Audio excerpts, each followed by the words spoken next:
tambah 1 garis sehingga jumlahnya 550. Oke. Kok bisa? Itu Anggapan saya nggak kayak gitu. biasa AMD 45 Bapak Ibu main-main saja supaya fokus kita baik. Lirik malam ini SM. Karena membalikan fokus itu susah sekali. Susah sekali membalikan fokus. Oke, kita sudah materi 1 tentang apa materi 1? Ketentuan umum, definisi, lingkup, cara pengadaan, jenis pengadaan. Sudah? Materi 2? Tujuan, kebijakan, prinsip, etika. Sudah ya? Jadi kalau termasuk ada soal yang ini segala macam, bawa ke sana. Nah, materi 3 ini pelaku pengadaan. Bapak Ibu, kalau sudah ngomong pelaku, berarti orang. Kalau sudah ngomong pelaku, orang yang mau kita bahas di sini, pelaku pengadaan. Orangnya siapa? Orangnya PPK, PA, KPA, pejabat pengadaan. Berarti semuanya sudah orang. Semuanya orang. Nanti kita lihat. Tujuan memahami wewenang dan tanggung jawab para pelaku pengadaan. Siapa sih pelaku pengadaan itu? Ini dia. Ada 1 sampai 9. PA beserta tugas dan kewenangannya. KPA beserta tugas dan kewenangannya. PPK beserta tugasnya, yang lain tugas. Oh, kalau gitu yang punya kewenangan siapa? PA dengan KPA saja. PA dan KPA saja. Kalau gitu kewenangan itu apa ya? Kalau tugas apa? Wajiban Untuk dikerjakan ya Pak ya. Kalau kewenangan?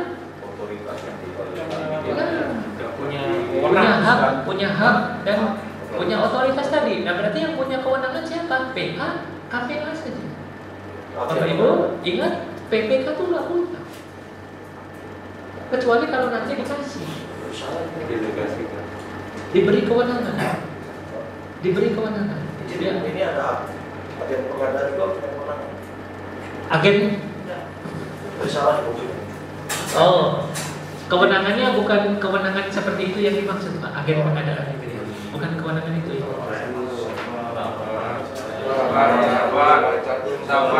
Memang bahasanya seperti itu. Baik ya, kita buka satu persatu. Berarti fokus ke sini. Pelaku pengadaan ini semua. Ada 9. Pelaku pengadaan ada 9. Semua ini ya. Kita coba buka kewenangan, hak dan kekuasaan yang dipunyai untuk melakukan sesuatu. Kalau tugas, pekerjaan yang menjadi tanggung jawab untuk dikerjakan. Saya coba cari di kamus bahasa Indonesia apa sih kewenangan itu. Kok yang punya kewenangan cuma 2 orang saja, yang tidak punya kewenangan, yang lainnya cuma punya tugas saja. Baik, kita lihat pengguna anggaran. Definisinya seperti ini. Pasal 1 angka 7. Balik lagi ke pasal 1 semua. Pejabat pemegang kewenangan penggunaan anggaran kementerian, lembaga, perangkat daerah. Kalau di Bapak Ibu, PA-nya siapa? Kapolri. Oke, sudah jelas. Kalau di Dinas Pendidikan Kabupaten, Dinas Pendidikan Provinsi Banten, KPA-nya? PA-nya? Oke, fokus ke sini. Jadi kalau di kementerian lembaga, PA-nya itu pimpinannya. Pimpinan kementerian, pimpinan lembaga, pengguna anggaran. Tapi kalau di PD, perangkat daerah, itu bukan kepala daerah. Berarti kepala dinas. Iya. Beda ya, sudah ya. Berarti kepala dinasnya, kepala dinas pendidikan, kepala dinas PU, kepala dinas kesehatan, itulah KPA. Itulah PA-nya. Itulah pengguna anggarannya. Seolah-olah kepala daerah sama dengan presidennya, seolah-olah. Baik, sudah nih fokus PKPA-nya. Kemudian tugas dan kewenangan PA. Kata pasal 9, melakukan tindakan yang mengakibatkan pengeluaran anggaran belanja. Ini tugasnya PA, tugasnya Pak Kapolri. Kemudian yang kedua, mengadakan perjanjian dengan pihak lain dalam batas anggaran yang ditetapkan. Tugas Pak Kapolri, tanda tangan kontrak. Kalau se-Indonesia kayak apa kerjaannya? Jadi tanda tangan saja terusnya. Berikutnya, menetapkan perencanaan pengadaan. Bapak Ibu, kalimatnya saya besarkan, menetapkan. Menetapkan itu seperti apa ya? Yang naikkan aja kan bahasanya kan. Berarti ada yang menyusun. Siapa yang menyusun perencanaan? BPK. Berarti kan ada yang menyusun nanti ya. Nanti kita jadi PRD, siapa yang menyusun? Tapi yang jelas yang menetapkan, yang menyetujui, yang menetapkan itu adalah PA. Berikutnya, menetapkan dan mengumumkan RUP. Berikutnya lagi, melaksanakan konsolidasi. Tadi konsolidasi apa ya? Kalau integrasi, menyatukan pekerjaan yang tidak sejenis. Tapi kalau konsolidasi, pekerjaan sejenis di level PA. Berarti adanya di KPA, udah jadi satukan saja di level PA. Kalau udah begini, jangan bayangkan PA-nya Pak Kapolri ya, PA-nya kepala dinas. Ada bidang ini, oh semuanya adakan ADK. Ya sudah, ambil saja. ADK-nya ada di dinas, dikonsolidasikan saja daripada diadakan masing-masing bidang gitu. Oke, itu lebih mudah dicerna. Kemudian menetapkan penunjukan langsung untuk tender seleksi ulang gagal. Menetapkan penunjukan langsung untuk tender seleksi ulang gagal. Menetapkan, cuma memberikan rekomendasi saja. Tender gagal, diulang tendernya gagal lagi. Waktu sudah terbatas. Lapor ke pengguna anggaran, barang ini harus diadakan, nggak bisa ditunda tahun depan. Disetujui, keluar rekomendasi. Silakan lakukan penunjukan langsung. Kalau di tender lagi, nggak cukup waktunya. Batas. Karena sudah mendekati akhir tahun anggaran. Oke ya, ini tugas PA. Nanti baru didelegasikan ke KPA, itu nanti belakangan. Ini tugas PA-nya dulu. Kewenangan di atas dapat didelegasikan kepada KPA untuk pengelolaan APBN, APBD sesuai dengan ketentuan peraturan perundang-undangan. Bapak Ibu, butir A sampai F, APBN dengan APBD sama. Berarti nanti butir berikutnya enggak. Ini suka keluar di soal diputar balikkan. Pusing tidak. Tapi ingat saja, butir A sampai F dapat didelegasikan kepada KPA untuk pengelolaan APBN, APBD sesuai dengan ketentuan peraturan perundang-undangan. APBN punya aturan sendiri, APBD punya aturan sendiri dari Kementerian Dalam Negeri. Oke, butir G-nya apa sih? Menetapkan PPK, menetapkan pejabat pengadaan, menetapkan PJPHP, PPHP, penyelenggara swakelola, tim teknis, tim juri, tim ahli untuk penyelenggaraan melalui kontes sayembara. Tugas PA. Menyatakan tender gagal, menetapkan pemenang pemilihan calon penyedia.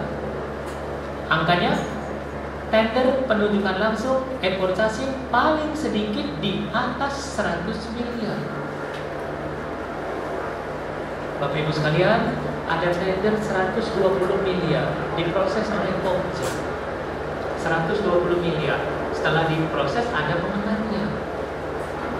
120 miliar. Siapa yang menetapkan pemenangnya? Bawa ke PK. Bawa ke PK. Karena angkanya besar. Untuk BPKCL.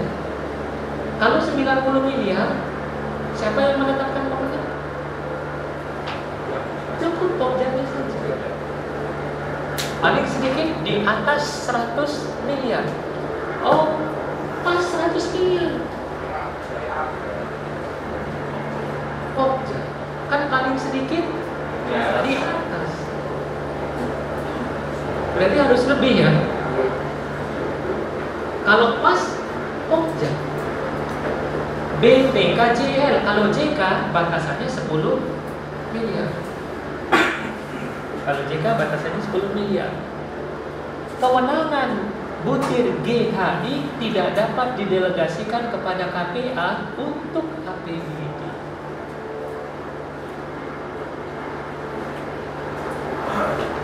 Oke, saya kasih ilustrasi APBD. Kalau di daerah itu ada namanya Dinas Kesehatan. Kepala dinasnya berarti sebagai PA. Kemudian ada puskesmas. Ada puskesmas, katakanlah ada 30 puskesmas. 30 puskesmas, kepala puskesmasnya KPA. Kepala puskesmasnya KPA, berarti ada 30 KPA. Kemudian ada 30 KPA, ternyata di puskesmas A perlu PPK. Siapa yang menetapkan PPK-nya? Kepala dinasnya ya, bukan kepala puskesmasnya. Karena ini butir GHI tidak bisa didelegasikan kalau anggarannya APBD. Nyambung ini? Karena nanti Bapak Ibu berarti kalau sudah ngomong pendelegasian, perhatikan anggarannya. Dari pilihan berikut, mana yang bisa didelegasikan kepada KPA dalam APBD? Berarti yang bisa didelegasikan dalam APBD yang sebelum ini ASAPL. Kalau yang tidak bisa, berarti butir ini. Berarti butir ini yang tidak bisa. Saya coba menggunakan logika kita.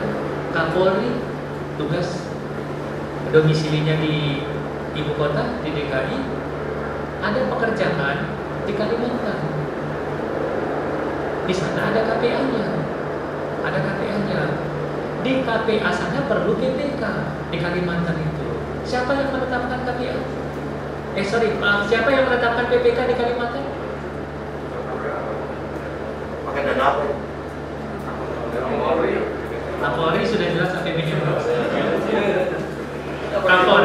Kapolri berdomisili di DKI, punya kegiatan di Kalimantan. Kepala kegiatannya itu KPA. Terus di sana perlu PPK. Siapa yang menetapkan PPK?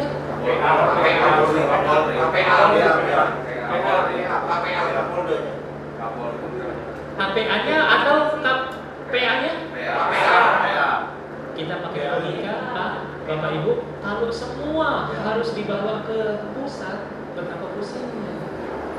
Sehingga kalau dana APBN, KPA-nya saja.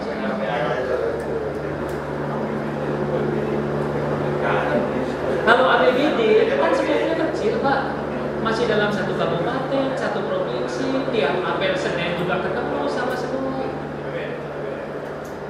Kalau Bapak Ibu ketemu Pak Kapolri kan mungkin sama kayak saya nonton di TV saja begini. Kalau saya di sana ketemu PA saya tiap apel pagi itu ketemu gitu. Karena PA saya kan kepala badan gitu. Apel pagi itu ketemu gitu. Kalau Bapak Ibu enggak gitu. Ya sudah, karena jangkauannya terlalu jauh ya sudah. KPA-nya saja. Baik ya, dua poin ini ya. Nah, PA dengan KPA. Jadi di sini GHI tidak dapat didelegasikan kepada KPA untuk APBD. Ingat, kementerian lembaga berarti APBD. Kalau sudah ngomong perangkat daerah ke dinas ini, pada dinas ini segala macam berarti otomatis APBD. Kecuali kalau disebutkan lain. Ya, baik. Kuasa pengguna anggaran KPA.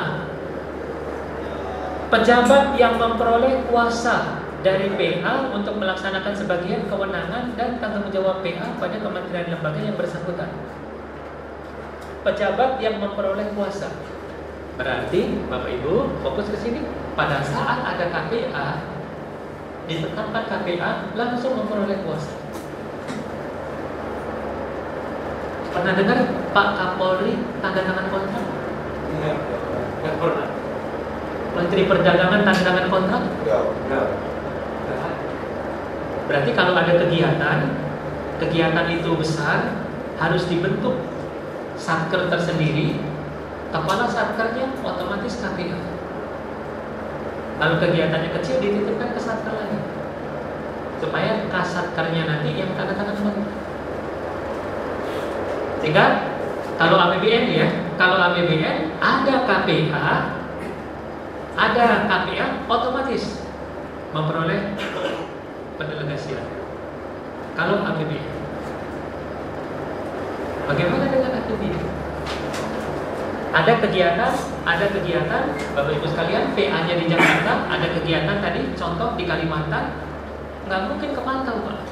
Berarti kepala kegiatan itu, kasatker, itu jadi KPA. Otomatis memperoleh kuasa untuk melaksanakan sebagian ini. Otomatis. Hanya sebagian saja. Sebagian apa? Ya di wilayahnya dia. Hanya di wilayahnya dia saja, di Kalimantan itu. Berarti fokus ke sini. Yang menetapkan KPA siapa? PA. Baik ya. Jadi jangan bilang PA. Kalau PA nanti Bapak Ibu pusing dengan yang APBD, bilang berarti pimpinan kementerian lembaga. Pimpinan KL ya, sama juga gitu kan? Sama juga. PA berarti pimpinan kementerian atau lembaga. Yang notabene di sini adalah PA-nya. Berarti yang menetapkan KPA untuk APBN yaitu pimpinan kementerian, pimpinan lembaga, PA-nya itu. Sudah ya, poin ini ya. Bagaimana APBD? Definisinya pejabat yang diberi kuasa. Bapak Ibu, namanya diberi, nggak diberi juga nggak apa-apa. Berarti nggak otomatis. Nggak ada KPA juga nggak apa-apa. PA-nya yang tanda tangan kontrak, karena tidak dikuasakan. Kalau APBN tadi definisinya memperoleh kuasa. Seperti di kecamatan itu, Pak Camatnya PA-nya. Oh, skupnya kecil kok, ngapain ngangkat KPA? Skupnya kecil kok, ngapain pakai KPA? Anggarannya juga yang dikelola kecil, silakan Pak. Petanya kalau sering ada beberapa permasalahan tindak pidana korupsi, apakah menyangkut yang di pengelola APBD? Jadi misalnya sang gubernur menunjuk kepala dinas, ada konflik interest saudaranya atau ada ujuk mungkin pemberian kuasa menyangkut hal ini. Bukan Pak, bukan begitu. Jadi coba ulang lagi Pak, biar tidak salah. Contoh ya Pak, di dalam pengelolaan anggaran misalnya di APBD ya, kita kasih contoh APBD, kemudian seorang gubernur atau seorang bupati itu kepala dinasnya sebagai memberikan kuasa jadi KPA yang notabene mungkin mempunyai hubungan berbeda keluarga atau kenapa itu juga masuk dalam konflik of interest enggak. Konflik of interest sudah dibatasi 6 tadi, 6 poin itu. 6 poin itu. Kalau memang punya kompetensi, apalagi ada pelelangan jabatan, kemudian ditetapkan, tidak ada masalah. Tapi kalau mekanismenya pelelangan, kemudian nggak dilakukan lelang jabatan, nah itu yang perlu hati-hati. Gitu ya Pak ya. Sepanjang sesuai aturan, enggak. Baik, saya balik lagi ke sini. Yang APBD, kalau yang APBN tadi, siapa yang menetapkan KPA adalah PA, adalah pimpinan lembaga, pimpinan kementerian lembaga.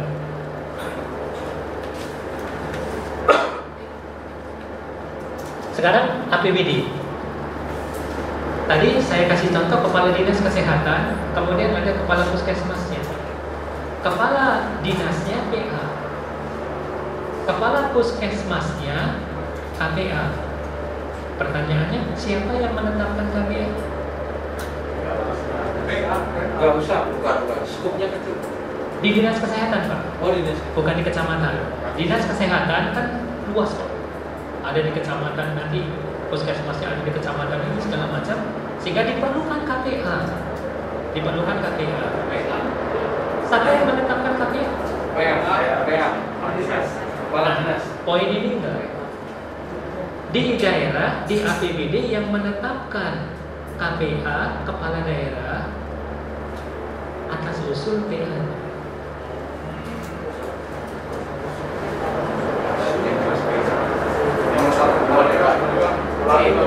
Oke, makanya tadi saya bilang yang menetapkan di APBN jangan bilang PA-nya, nanti rancu sama ini udah pimpinan kementerian, pimpinan lembaga yang notabene PA juga, tapi jangan ngomong PA-nya gitu. Nah, baik APBD ya. Saya kepala dinas kesehatan. Kemudian kepala puskesmas. Saya perlu KPA karena nggak bisa saya tangani sendiri. Oke, berarti KPA di puskesmasnya. Siapa yang menetapkan KPA ini? Kepala daerah. Atas usul PA. Atas usul PA. Seolah-olah pendelegasian kewenangan yang diberikan kepala daerah ke PA tadi dikembalikan dulu ke kepala daerah. Baru kepala daerah yang nunjuk KPA itu atas usul dari PA. Oke ya, kalau di daerah KPA ditetapkan oleh kepala daerah. Tapi kalau APBN ditetapkan oleh pimpinan kementerian, pimpinan lembaga. Yang notabene PA juga gitu. Cuma jangan pakai istilah PA supaya enggak gejolak dengan yang APBD. Sudah poin ini, berarti pejabat yang diberi kuasa, berarti bisa diberi kuasa, bisa enggak. Kalau diperlukan, bentuk KPA. Usulkan ke kepala daerah, perlu KPA, tolong ditetapkan. Siapa? Sebutkan namanya. Puskesmas ini, kepala puskesmasnya, segala macam. Sehingga di tempat saya tuh Bapak Ibu sekalian, waktu saya di Kabupaten Serang, dinas PU, sekian banyak paket. Kalau kepala dinas cerdas, nggak mau kepala dinas jadi tanda tangan kontrak. Delegasikan kepada kepala bidangnya. Kepala bidang itulah yang sebagai KPA, usulkan ke kepala daerah. Pak, biar kami manajerial saja, PA manajerial saja. Jangan ngomong teknis, ngomong spek, ngomong apa segala macam. Biar manajerial saja dan biar kami jadi wasit. PA itu. Kalau PA juga ikut tanda tangan kontrak, ikut apa? Wih, siapa yang jadi wasit nanti? Wasit merangkap pemain kan? Penonton ikut terus kan?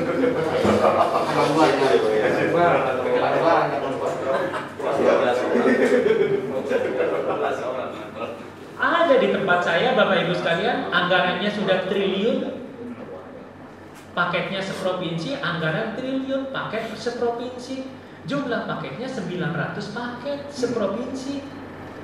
Kepala dinas yang tanda tangan kontrak, kapan ngelihat kerjaan? 900 paket. Sehari dalam 1 tahun aja kan? Hari kerja cuma 220. Kapan ngelihat?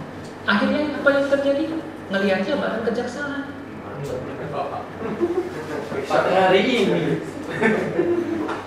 Karena nggak mau mendelegasikan kewenangannya kepada KPA.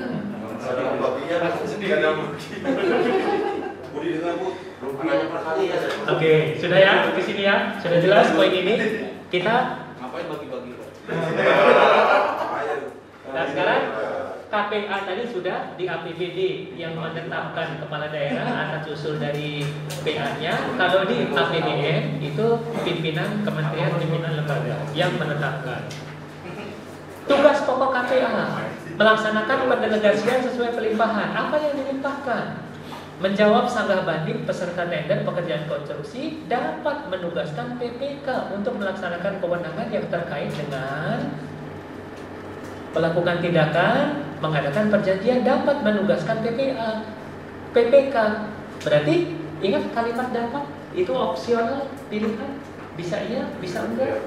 Oh, kepala satkernya saya nggak mau menugaskan PPK, saya saja yang tanda tangan. Boleh. Kalau memang nggak ada yang memenuhi persyaratan jadi PPK. Kalau nggak ada yang memenuhi persyaratan jadi PPK. Kemudian, apalagi kalau sudah ngomong di daerah tuh Bapak Ibu sekalian, yang rencana jadi PPK itu kepala bidang, suruh ikut pelatihan kayak begini, nggak lulus. 10 kali pelatihan nggak lulus. Ya memang sengaja nggak lulus gitu Pak, supaya jangan jadi PPK. Pusing kepala dinasnya. Konsul dengan saya bilang usulkan saja ke kepala daerah jadi PPK, jadi KPA. Sudah diusulkan ke kepala daerah jadi KPA. Selesai, jadi. Nggak perlu sertifikat, nggak perlu lulus.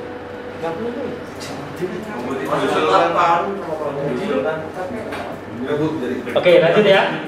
Berarti ini opsional, dapat menugaskan. Umumnya APBN, KPA-nya itu nggak merangkap jadi PPK. Umumnya, karena sudah punya Pak kader-kader itu. Tapi kadang-kadang kalau terpaksa apa boleh buat? Kalau terpaksa. Kemudian ketentuan lain KPA dibantu oleh pengelola pengadaan, dapat dibantu oleh pengelola pengadaan. Ini kata pasal 10. Dapat dibantu oleh pengelola pengadaan barang jasa. Yang ini bisa jadi soal. Opsional juga. Dapat dibantu, jadi KPA dapat dibantu oleh titik 2.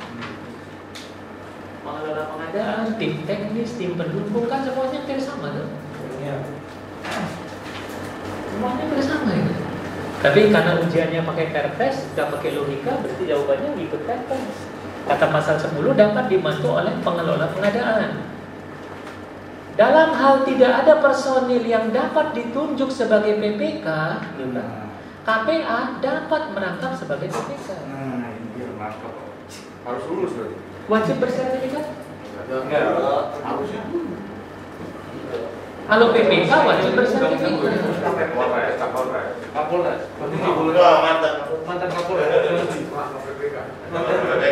Kalau PPK wajib bersertifikat. Kalau KPA yang jadi PPK nggak wajib bersertifikat.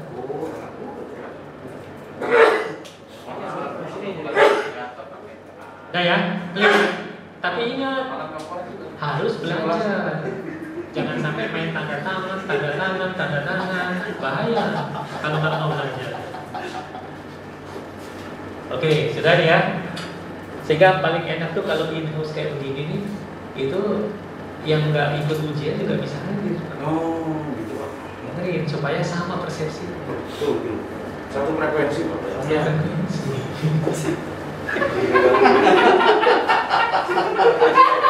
Mulai siang gitu.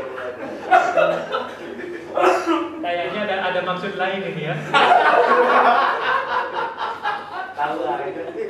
Nah, sehingga KPA dapat melaksanakan tugas sebagai tugas PPK. Bapak Ibu pengelola pengadaan, kita garis bawah siapa sih pengelola pengadaan itu? Dia jabatan fungsional. Jabatan fungsional pengadaan barang jasa. Jabatan fungsional ya. Pengelola PPD itu Pak. Iya. Dia. Jabatan fungsional pengadaan barang jasa. Baik, saya lanjut. Nah, sekarang PPK beserta tugasnya cuma punya tugas saja, nggak punya kewenangan. Pejabat yang diberi kewenangan, itu kan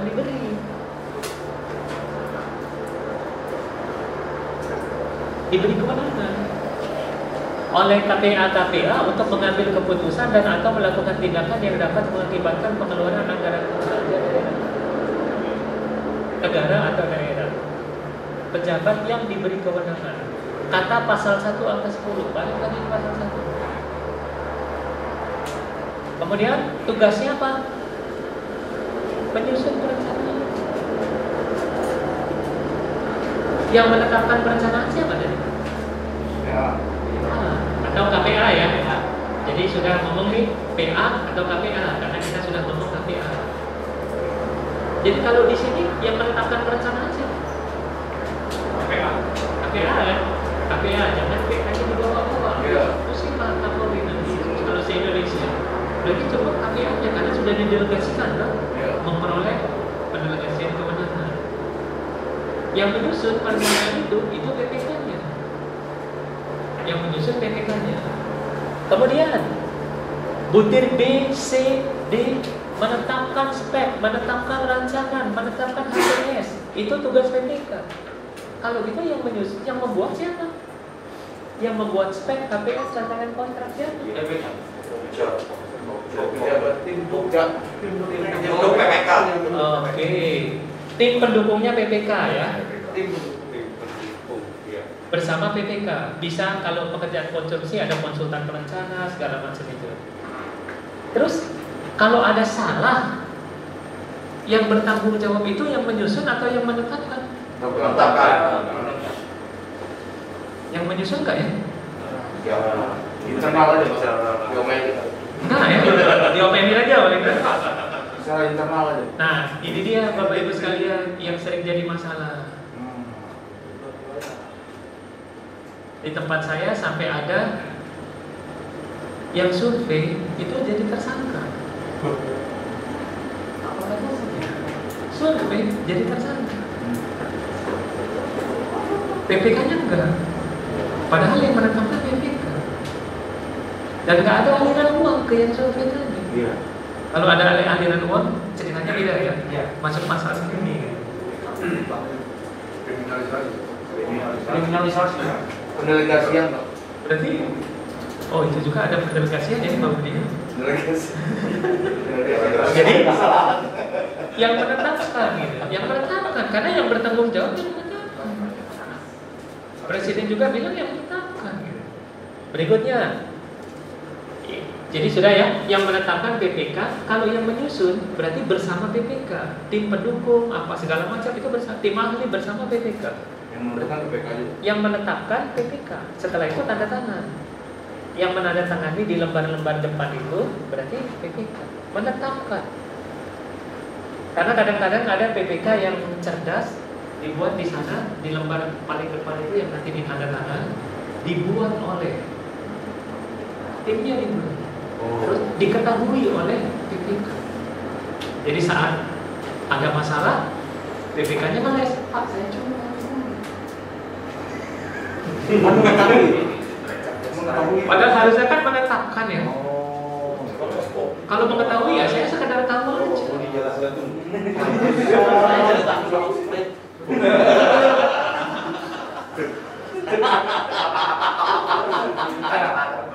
Ada PPK nggak ya di ruangan ini?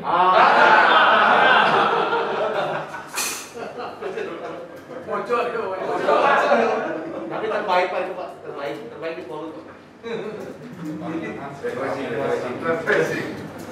Oke ya, sudah nih ya. Jadi ada yang menetapkan, ada yang menyusun. Ingat, yang menyusun tim pendukungnya. Jangan PPK-nya. Yang survei tim pendukungnya, jangan PPK-nya. Kalau PPK ikut survei, itu tadi siapa yang mikir nanti Pak? Sehingga nanti yang memverifikasi segala macamnya ini benar apa enggak, surveinya benar apa enggak, ya PPK-nya. Karena saya pernah nemu Bapak Ibu sekalian, pengalaman saya, jadi pada saat audit saya disuruh mengembalikan uang karena ada kemahalan harga. Waktu saya tanya ke tim yang survei, surveinya gimana? Ditunjukkan bukti surveinya. Oh ada cap, ada tanda tangan, ada apa? Loh, kenapa ada kemahalan harga? Jadi pelajaran buat saya. Sejak itu saya minta teman-teman saya survei, itu saya minta supaya mencantumkan nomor tokonya. Supaya mencantumkan nomor tokonya, setelah selesai survei ada harganya, saya telepon toko itu. Konfirmasi saya perlu barang ini berapa ya harganya? Perlunya sekian banyak. Nah, hasil itu bisa saya gunakan. Saya coret. Konfirmasi saya di HPS itu, di hasil survei itu konfirmasi lewat telepon, ditemukan harganya sekian ya sudah. Karena namanya survei harga itu susah sekali. Kenapa susah? Kita datang ke toko lagi, Bapak Ibu. Kadang-kadang pelayan tokonya ngelihat wajah kita kan sudah familiar tuh. Oh, ini orang ini cuma nanya aja.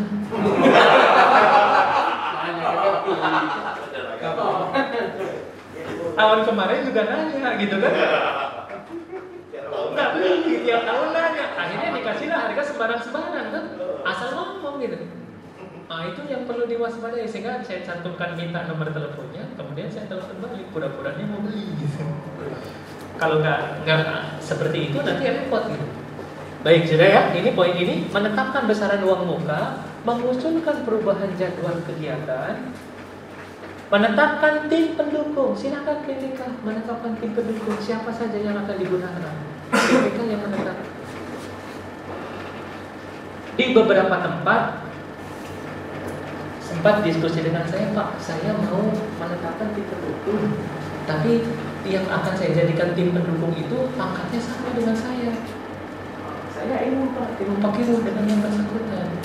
Boleh nggak yang menetapkan tim pendukung itu KPA saya? Oh, silakan. Jadi pangkatnya sama, senioritasnya gimana? Sama Pak, cuma beda bulan aja. Sama itu kalau sudah begitu ya sudah, silakan KPA-nya yang menetapkan tim pendukung untuk PPK-nya. Nggak ada masalah di poin itu.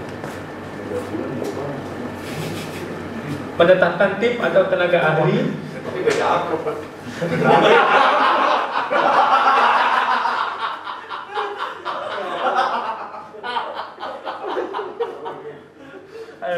Melaksanakan e-purchasing untuk nilai paling sedikit di atas 200 juta. Bapak Ibu, butir ini dulu nggak ada.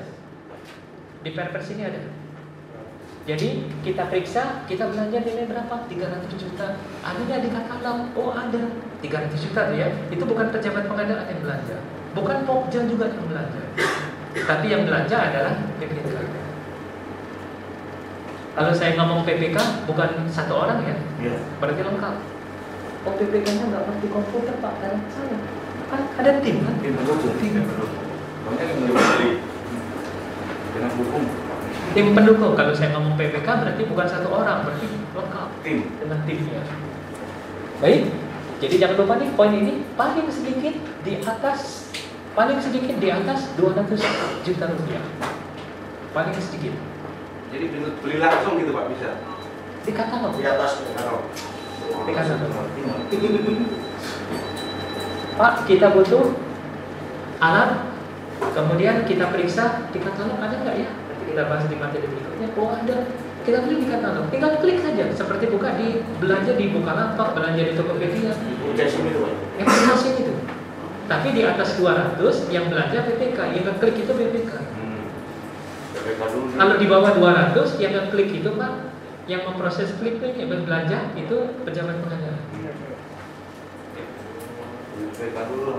Oke ya, di atas 200 berarti PPK, di bawah 200 pejabat pengadaan. Sudah menetapkan surat penunjukan penyedia. Ini sudah familiar. A sampai Z sampai J. PPK dalam melaksanakan tugas dapat dibantu oleh pengelola pengadaan. Siapa pengelola pengadaan? Jabatan pejabat fungsional. Ini jadi soal ujian. Contoh Pak. Ini kalimatnya dipotong di sini Pak. PPK dalam melaksanakan tugas dapat dibantu oleh titik dua. Oh itu. Kan kalau ada pilihan Pak. Kalau ada pilihan dapat dibantu oleh tim pendukung, dapat dibantu oleh tim ahli, kan benar juga Pak. Iya. Kan benar juga kalau kita menggunakan logika. Tapi ingat ini Perpres. Berarti dibantu oleh pengelola pengadaan. Siapa pengelola pengadaan tadi? Pejabat fungsional. Tugas PPK lagi mengendalikan kontrak. Nah ini bagian yang susah sekali. Ini dia. Mengendalikan kontrak, melaporkan pelaksanaan, menyerahkan hasil pekerjaan, menyimpan dan menjaga keutuhan dokumen, menilai kinerja penyedia. Ini dulu nggak ada, menilai kinerja penyedia. Walaupun sekarang belum ada nih formnya segala macam, tapi itu salah satu tugasnya, menilai kinerja penyedia. Berarti subjektif loh ya, menilai kinerja penyedia. Nanti kalau sudah ada ininya Pak, sudah ada ininya, detailnya apa saja sih yang harus dinilai itu sudah sana-sana dulu. Jadi kenapa dia jelek, kenapa dia bagus? Sama seperti kita naik Grab, naik apa, setelah itu bintang 5 ya. Kan ada kriterianya, ada minuman, ada musiknya, ada kebersihannya, ada kriterianya. Nah kriteria itu sampai sekarang belum ada gitu. Itu menentukan berkelanjutan apa enggak? Nantinya akan ke sana. Akan Sabar ya. Lulus saja dulu ya Pak Budi.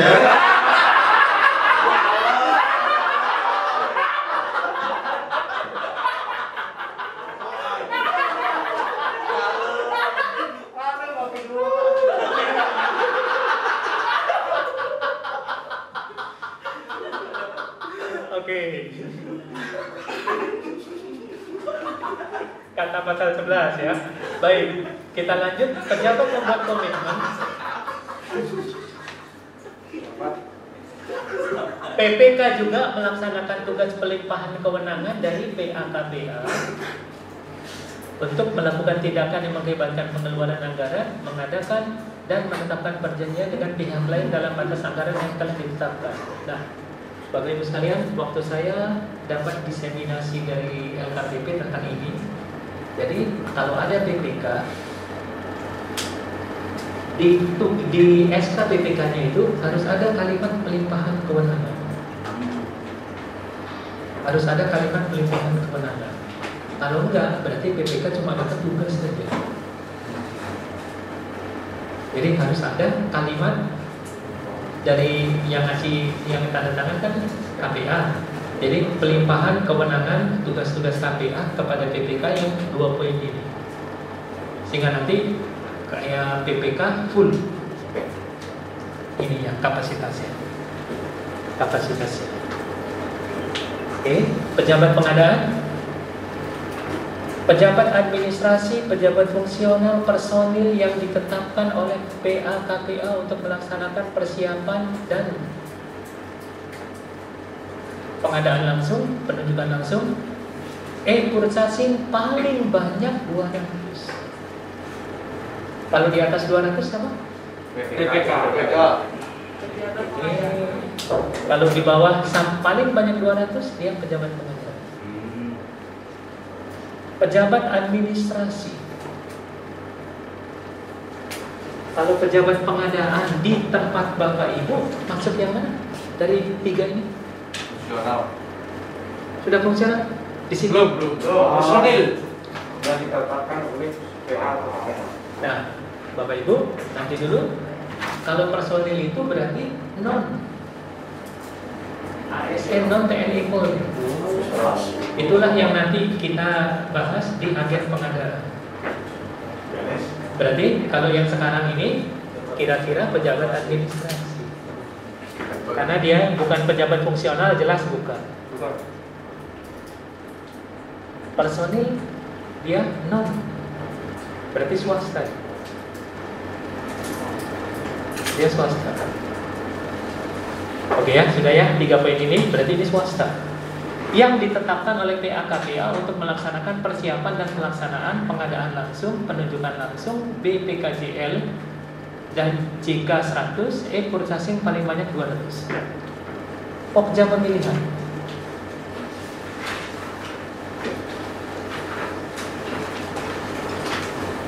Ini definisinya pasal 1 angka 12.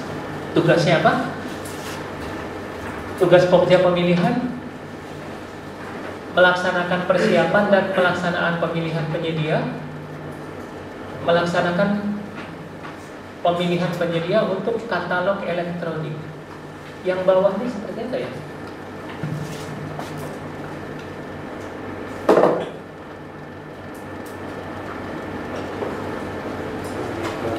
Pemilihan penyedia berarti yang di atas 200 itu kan?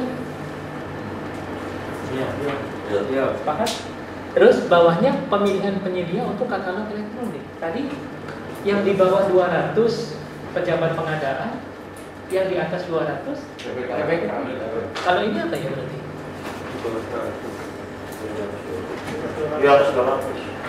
Di atas 200 PPK.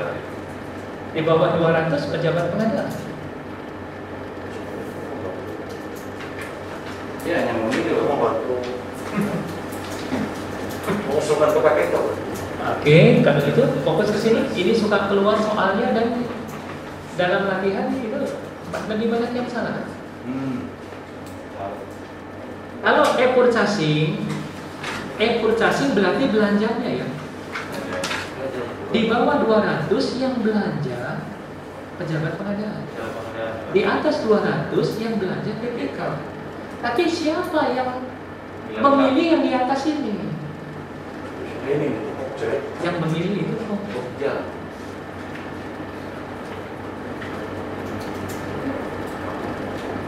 Kalau sudah terpilih pengadaan proyektor, kita lihat, oh saya butuh proyektor.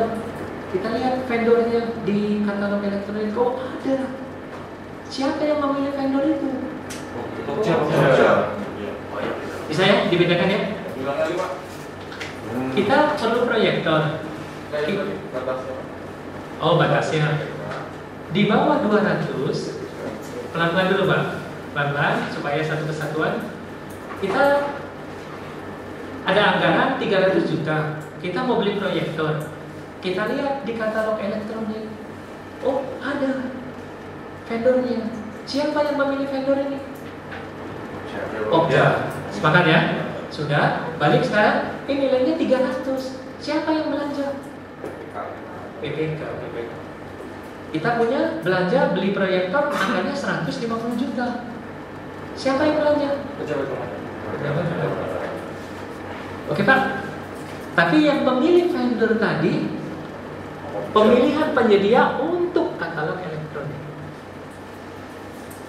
Itu kalau suka muncul di soal pemilihan penyedia untuk katalog elektronik senilai 150 juta. Siapa? Oh, jangan. Nah, teman-teman sering ke ini, oh ini e-purchasing ini. Padahal bukan e-purchasing. Barang ini senilainya satunya 150 juta gitu. Yang memilih penyedianya, yang memilih vendornya Pokja. Oke ya, poin itu ya. Itu suka bikin pusing Pak kalau sudah baca soalnya. Menetapkan pemenang pemilihan. Nah, ini dia tadi. BPKJL paling banyak 100 miliar.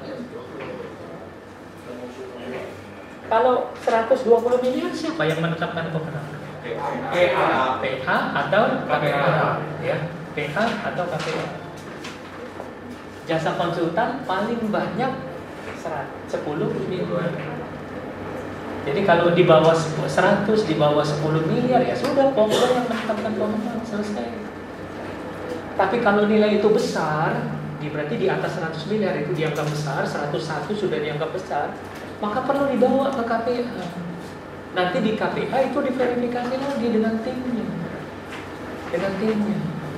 Di KPA. Kalau di Perpresnya dulu, ini dibawanya ke PA. Di Perpresnya dulu 54 itu. Gak ada Pokja pemilihan. Daripada Pokja memilih, cuma nggak menetapkan. Nggak menetapkan karena nilainya triliun Pak.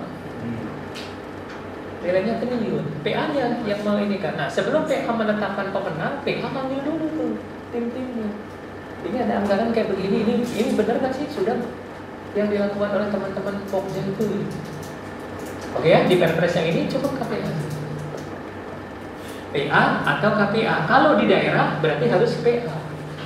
Harus kepala dinas. Ini yang menetapkan Pak? Iya. Kalau di atas ya Pak ya. Kalau di atas harus kepala dinas.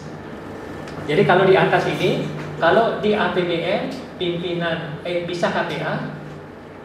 Jangan pekerjaan di Kalimantan, di Papua dibawa lagi ke sini. Sudah cukup KPA di sana saja yang menyelesaikan. Clear. Tapi kalau APBD, jangan KPA-nya, jangan kepala puskesmas ya. Tapi harus kepala dinasnya. Oke, Pokja pemilihan beranggotakan 3 orang. Berdasarkan perimbangan dapat sepanjang berjumlah bukan ganjil ya. Namanya Apa ya? Pokoknya ganjil gitu kan? Makanya Orang ganjil-ganjil. itu ganjil genap itu kan? Tidak ada maksimalnya. Kan minimal 3 orang maksimalnya yang belum begitu. Nanti banyak amplop. Hanya satu bagi pokset loh. Makin banyak makin tipis bang. Kalau banyak pekerjaan skupnya luas, ya kalau 3 jangan. Ya paling nggak 5. Oh diperlukan 7 nggak ada masalah. Ya 9 boleh. Yang penting honornya ada. Gitu. Makin banyak makin tipis. Baginya kan makin banyak. Gitu. Jadi kalau diperlukan, karena itu ada tanggung jawab kan di situ. Biasanya kalau udah pekerjaannya kompleks itu 7 orang diambilkan dari ini supaya pertimbangannya banyak. Tapi minimal 3. Kalau 4 orang Nggak bisa. nah, nanti kalau nemu 4 orang, 6 orang berarti nggak bisa ya. Baik, dapat ditambah sepanjang berjumlah, nah, dapat dibantu oleh tim atau tenaga ahli. Hati-hati kalau Pokja bukan, karena Pokja ini pengelola pengadaan. Pokja ini masuk pengelola pengadaan, pejabat fungsional, sudah fungsional. Jadi nggak dibantu oleh, kan kalau tadi PPK, KPA dibantu oleh pengelola pengadaan, Kalau ini enggak, dapat dibantu oleh tim atau tenaga ahli. Awas tuh, kalau ada pilihan pengelola pengadaan, enggak. Karena si Pokjanya sendiri masuk kelompok pengelola pengadaan, pejabat fungsional. Baik, agen pengadaan. Nah, ini dia agen pengadaan. Siapa dia? Agen pengadaan, kata pasal 1 angka 14. Siapa yang jadi agen pengadaan? UKPBJ, badan usaha atau perorangan. Berarti ada 3. Tolong diingat. Yang bisa jadi agen pengadaan itu UKPBJ, badan usaha atau perorangan. Yang melaksanakan sebagian atau seluruh pekerjaan pengadaan barang jasa yang dipercayakan oleh KLPD sebagai pihak pemberi pekerjaan. Sebagian atau seluruh pekerjaan pengadaan barang jasa. Masih ingat pasal 1 ayat 1 pengadaan barang jasa itu apa? Perencanaan sampai Mulai dari identifikasi kebutuhan sampai serah terima. Itu kan? Oh berarti mulai dari identifikasi kebutuhan sampai serah terima bisa dilaksanakan oleh agen pengadaan. Nyambung poin ini? Nyambung. Berarti nanti kalau ada kalimat, ada soal, agen pengadaan dapat bertindak sebagai PPHP. Bisa? Bisa. Agen pengadaan jadi PPK. Agen pengadaan jadi Pokja. Bisa. Agen pengadaan jadi pejabat pengadaan. Bisa. Yang nggak bisa agen pengadaan jadi PA ya. Jadi PA nggak bisa itu. Karena kewenangan tadi kan, 2 itu punya kewenangan. Oh ya, supaya jangan lupa untuk memudahkan ingatan kita, PPK wajib bersertifikat? Wajib. PA KPA yang merangkap jadi PPK wajib bersertifikat? Ya. Kenapa? Tidak. Jika tidak ada personel yang tidak ini. Bukan poin itunya, Pak. Kan PPK wajib bersertifikat. Kalau PA KPA jadi PPK nggak wajib bersertifikat dong. Kenapa? Karena punya kewenangan itu. Jabatannya itu. Berarti begitu saya ditetapkan sebagai PA, otomatis punya kewenangan. Bisa tanda tangan kontrak. Pada saat saya mendelegasikan kewenangan saya ke Pak Budi sebagai KPA, otomatis. Bisa tanda tangan kontrak walaupun nggak punya sertifikat. Ya. Tapi sekarang punya dulu, Pak. Punya dulu. Karena belum jadi KPA gitu kan.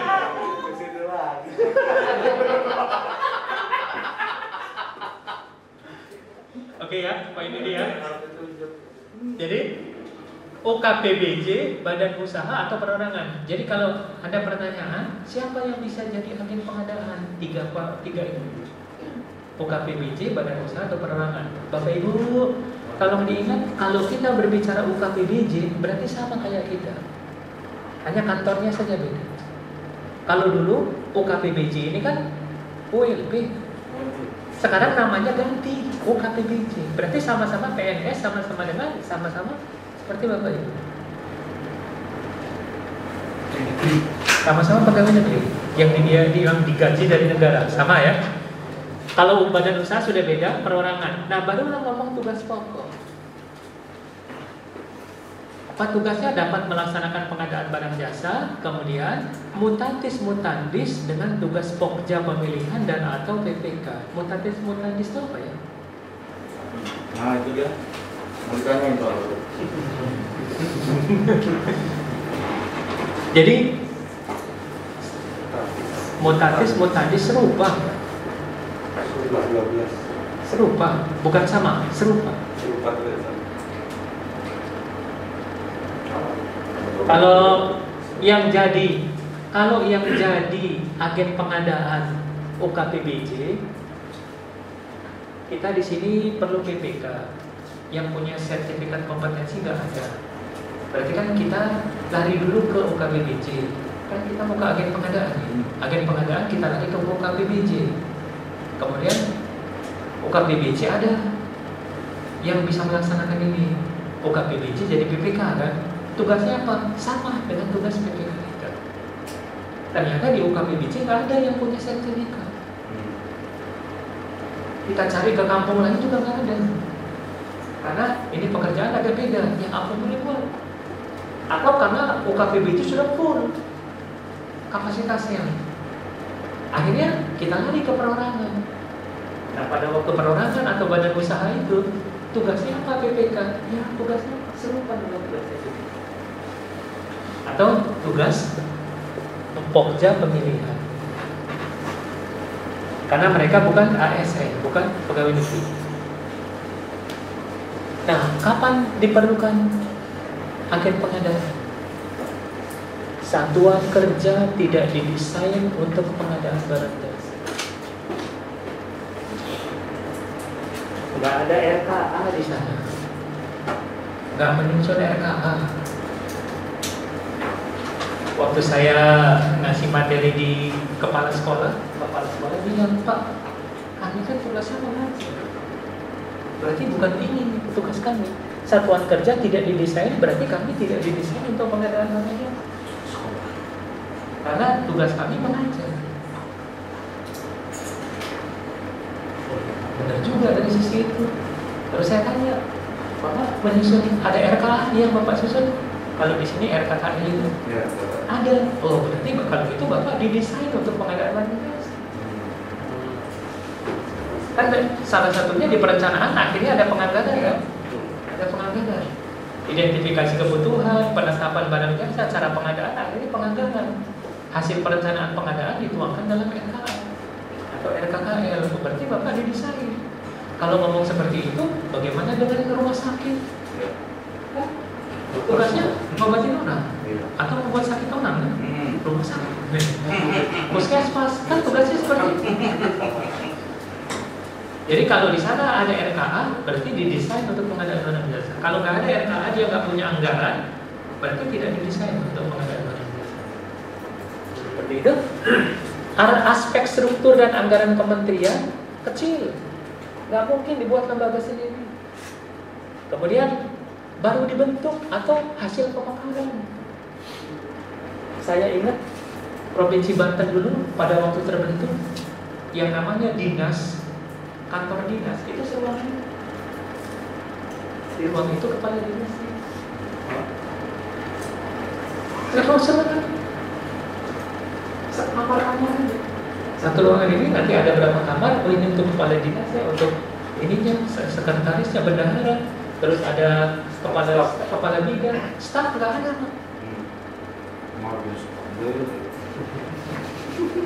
Seruangan ini. Baru itu, kalau seperti ini, ya memang baru dibentuk. Nah, kalau sudah baru dibentuk kan, personil belum ada, segala macam, perlu pengadaan barang jasa. Ya sudah, serahkan saja Pak Agen pengadaan. Lebih murah, lebih efisien, kita nggak punya sumber daya. Itu dia Beban kerja sumber daya manusia UKPBJ telah melebihi. Nah, tadi agen pengadaan yang pertama kan UKPBJ. Di sini sudah melebihi, maka apa boleh buat? Harus dilimpahkan ke badan usaha atau perorangan itu. Kompetensi sumber daya manusia yang dibutuhkan tidak dapat dipenuhi. Gak ada UKPBJ personil yang di sana yang paham tentang pekerjaan yang mau diadakan ini. Gitu. Apabila diserahkan, oke, segala macamnya. Ini agen pengadaan berwenang. Nah, ini yang tadi ditanyakan, berwenang. Yang punya kewenangan agen pengadaan, ini yang dimaksud. Agen pengadaan berwenang melaksanakan proses pemilihan penyedia sebagian atau seluruh tahapan.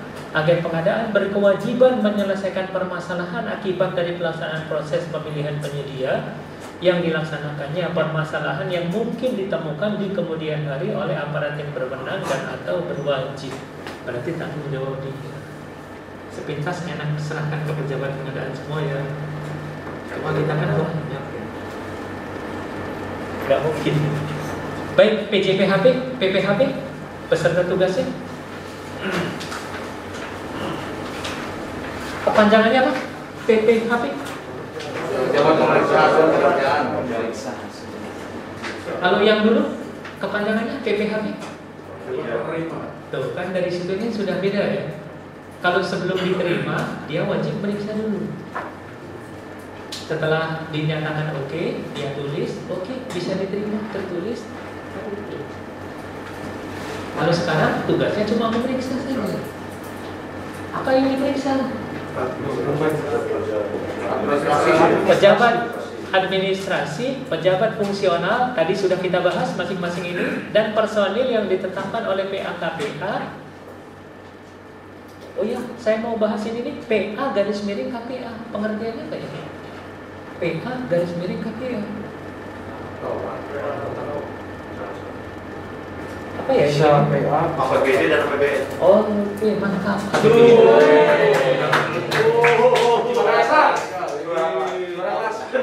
Tahu banget. Berarti kalau APBN KPA, kalau APBD PA ya. Kalau APBD yang bertugas memeriksa administrasi. Administrasi itu apa sih? Cuma dokumen saja kan? Nah, ada batasan nilai di sini. BPKJL paling banyak 200. Hati-hati dengan angka-angka, dengan kalimat itu. Kemudian JK paling banyak 100. Pejabat pemeriksa PJPHP. PJPHP. Angkanya hati-hati. Kata pasal 1 angka 14 dan 15. Bagaimana dengan PPHP? Sama pemeriksa administrasi juga. Kalau sendiri namanya pejabat. Kalau sudah rame-rame itu tim. Makanya dibilangnya PPHP. Panitia pemeriksa hasil pekerjaan yang ditetapkan oleh PA-KPA, tugasnya memeriksa administrasi. Yang nilainya berapa? BPKJL paling sedikit di atas. Kalau pas 200 siapa yang meriksa? PJPHP. Bapak Ibu sekalian, kalau begitu yang meriksa fisik siapa? Teknis, yang mau fungsi.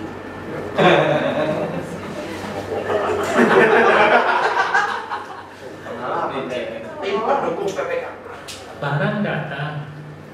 Kan PPHP kalau dulu periksa kan fisiknya. Ya, PPHP meriksa fisiknya. Sekarang tugas PPHP memeriksa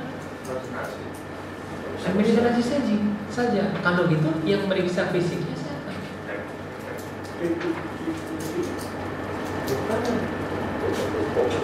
Yang memeriksa fisiknya BPK.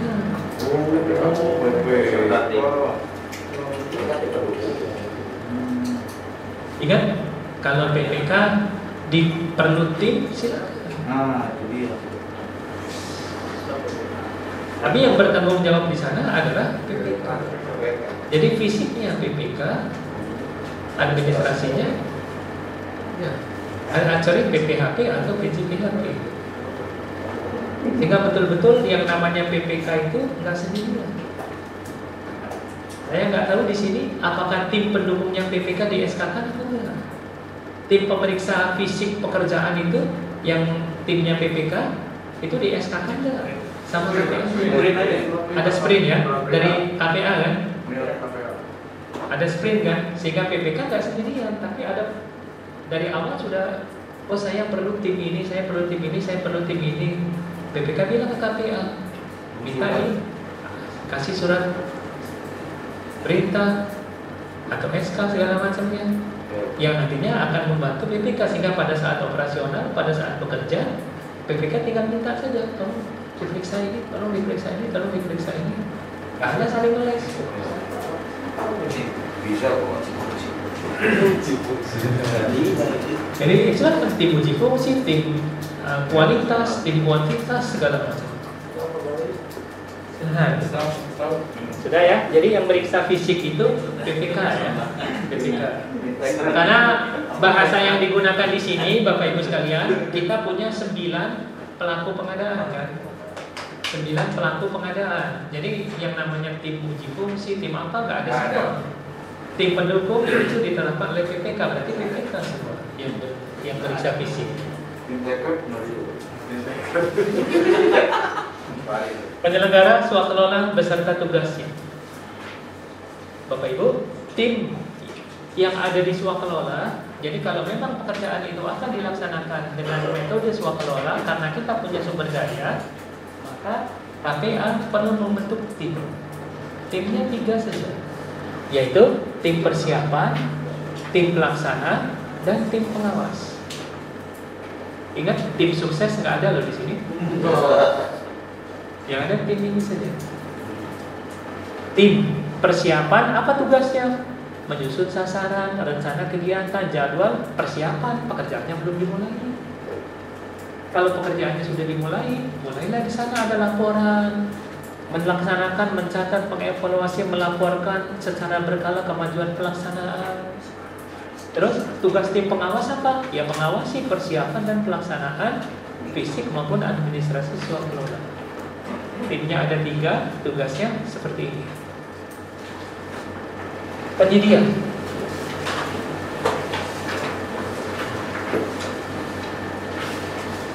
Bapak Ibu sekalian, saya punya kegiatan, kemudian saya tender. Ada yang daftar. Yang daftar itu bisa kita sebut sebagai penyedia? Bisa. Ternyata enggak. Ikut tender. Kemudian setelah dikompetisikan adalah pemenangnya. Pemenang ini bisa kita sebut penyedia? Belum. Kapan dia bisa disebut penyedia? Kalau sudah tanda tangan kontrak. Sebelumnya mereka sebagai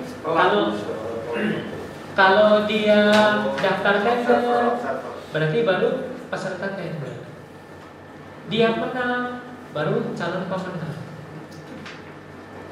Setelah tanda tangan kontrak dengan kita, barulah dia bisa dibilang sebagai penyedia. Oke ya, ini ya. Sehingga di sini penyedia adalah pelaku usaha yang menyediakan barang jasa berdasarkan kontrak. Kata pasal 1 lagi. Kata pasal 1. Baik. Penyedia wajib memenuhi kualifikasi sesuai dengan barang jasa yang diadakan. Tanggung jawab penyedia terhadap pelaksanaan kontrak. Nah, ini yang meringankan PPK. Bapak Ibu sekalian, kalau dulu itu temuan auditor, kalau di sini namanya apa auditor ya? Inspektor gitu. Irwasum. Biasanya temuan Irwasum itu PPK harus mengembalikan. PPK harus mengembalikan. Dulu bahasanya seperti itu, Pak. Dengan bahasa Kepres yang baru, harusnya Irwasum itu paham. bahwa kalau terjadi yang seperti itu tanggung jawab penyedia. Ini dia tanggung jawab penyedia, kata pasal 17 kualitas barang. Irwasum datang, kualitas barang tidak sesuai, maka kemudian terhadap ketepatan perhitungan, volumenya kurang. Ada beli laptop 10, setelah dihitung 8. Irwasum datang, jumlahnya 8. Penyedia penuhi. Walaupun juga akan ditanya tanggung jawab BPK-nya di mana. Berarti itu tanggung jawab penyedia untuk menyetor atau mengembalikan yang dulu. Tapi nanti beda masalah kalau penyedianya dipanggil terus penyedianya bilang, Pak, yang satu sudah saya berikan ke PPK mentahnya.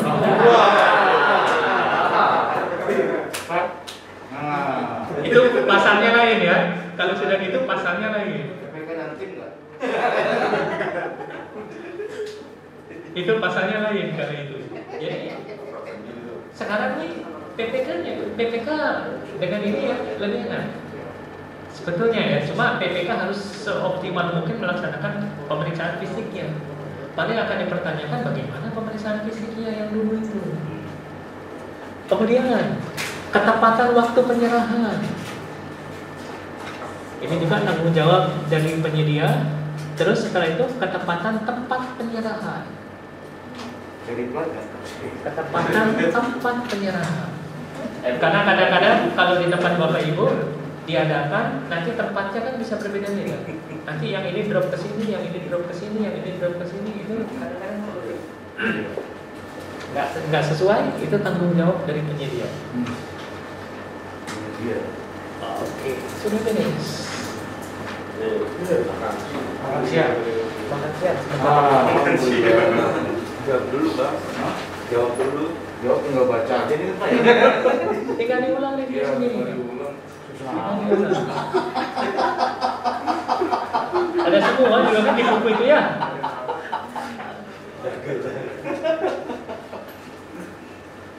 Silahkan diulang, lumayan banyak.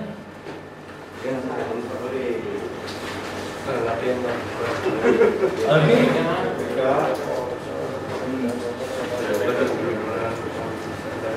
Betul. Benar. Nomor 2.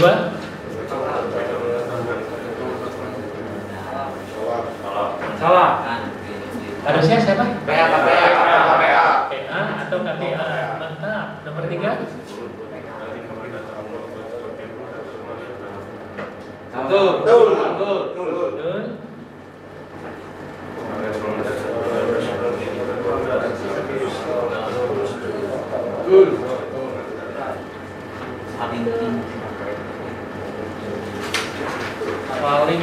Paling banyak. Salah itu.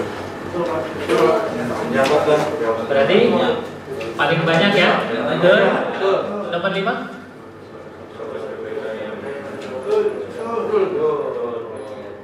Tuh, kalau ragu di sini tinggal lihat tugas PPK. Ada nggak? Nomor 6. Betul. Masih hangat? Nasi.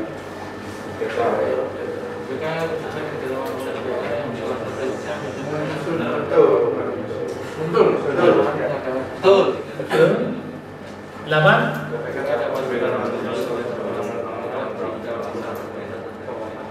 Oh, tidak. Salah. Masalahnya di sini ya. Oke, nomor 9.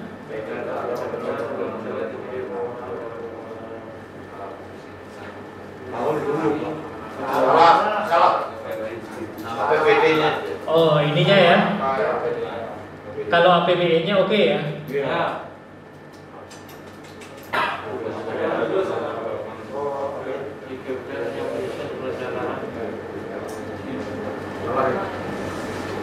Sepuluh. Salah. Salahnya di mana? Banyak. Kan tugasnya A sampai F. Iya. Ini hanya berarti kalau hanya cuma satu kan? Oke, hati-hati kalimat itu 11. Kuncinya hanya. Salah. Bukan fisik.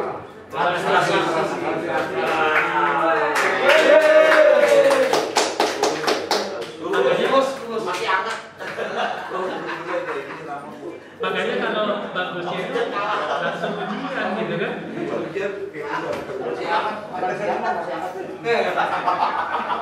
Coba. Belum. Belum. Pernyataan yang tidak benar mengenai tugas pengajaran.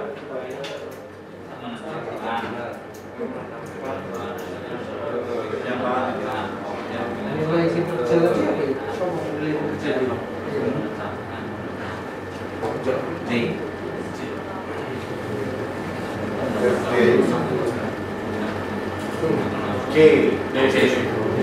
Mulai pusing bang? Yang tidak benar. Pokja pemilihan menetapkan Oh, yang tidak benar. Oh, yang tidak benar mas. Yang tidak benar. Waduh. Kirain pajak ya tuh.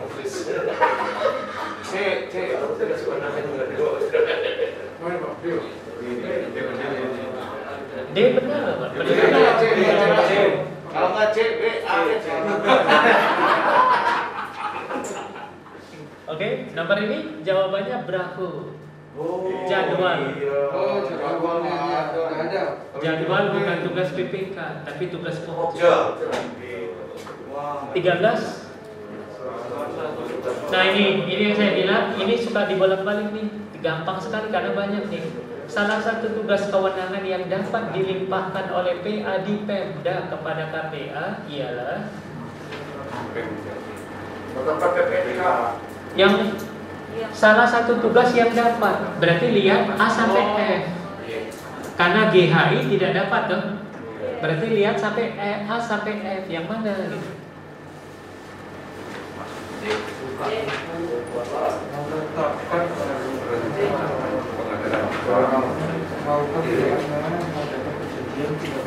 Lihat pakai ini lebih enak ya.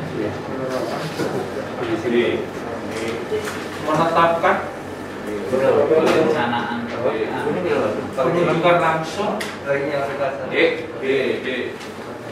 Menetapkan perencanaan Oke. pengadaan. Nah, Bapak Ibu kan A sampai F kan. Berarti ini mungkin butir apa? Perencanaan pengadaan. Butir A kan? Butir C. Besok kan bisa jadi butir I ini diganti dengan yang butir D. Nah, apa yang bikin soal? Cuma kalau kita sudah tahu iramanya, dan kalau Bapak Ibu familiar dengan ini, dengan ringkasan yang saya buat di belakangnya itu enak sekali, ada semua nih. Cuma 2 lembar aja kan Pak? Pintar semua. Oke, 14. Dalam pelaksanaan penyedia tidak bertanggung jawab. Oke, ini ya. Yang 15. Benar kan? Nggak ada tim tadi, tim pemeriksa, tim apa kan? Yang ada kan? Tim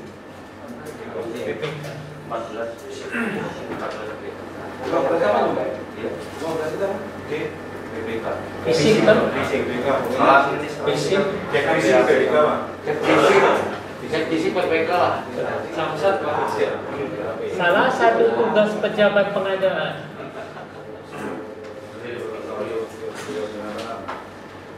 Pejabat pengadaan. Berarti ini langsung dibuang ya? Oke. Salah.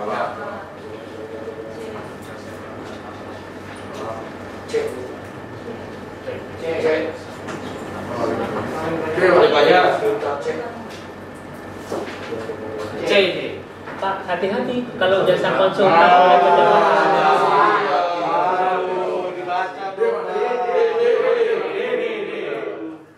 Kan kalau jasa konsultannya kan 100 kan? Lewat itu. 17. Pengadaan pada tugas sebagai Bisa semua. Baik. Nanti dia bisa jadi Udah, undang. UKPBJ berarti. UKPBJ. Pak, fokus ke sini. Yang bisa jadi agen pengadaan ada 3 kan? UKPBJ. Pada dasarnya. Tugasnya apa? Kan yang ditanya tugas. UKPBJ. Berarti bukan UKPBJ. Berarti BPHP bisa. Pokja mana? C, pokja awas ya dengan kalimat ya. Ya. Yang bisa jadi agen pengadaan itu kan 3. Yang ditanyakan tugasnya. Tugas agen pengadaan. Nggak lulus ini. Gimana mau lulus, Pak? Ujiannya jangan siap. Baik, Bapak Ibu sekalian, kita break dulu, kita istirahat. Berarti masuk lagi jam 1 ya. Oh, baik. Jam 1. Setengah 2. Kan kita janji sebelum jam 8 udah selesai. Sebelum setengah 8 berarti jam 3.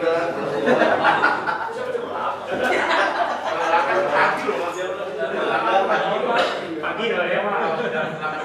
Jam 20 ya. Oke, baik, selamat beristirahat. Terima Silakan. kasih, Bapak.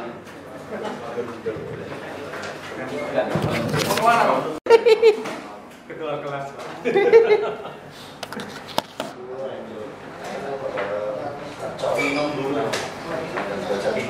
Makasih banyak.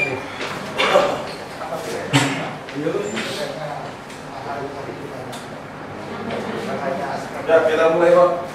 Yang telat saya ngepas. Ini parah. Belum lah, Bang. Harus setengah 1 loh.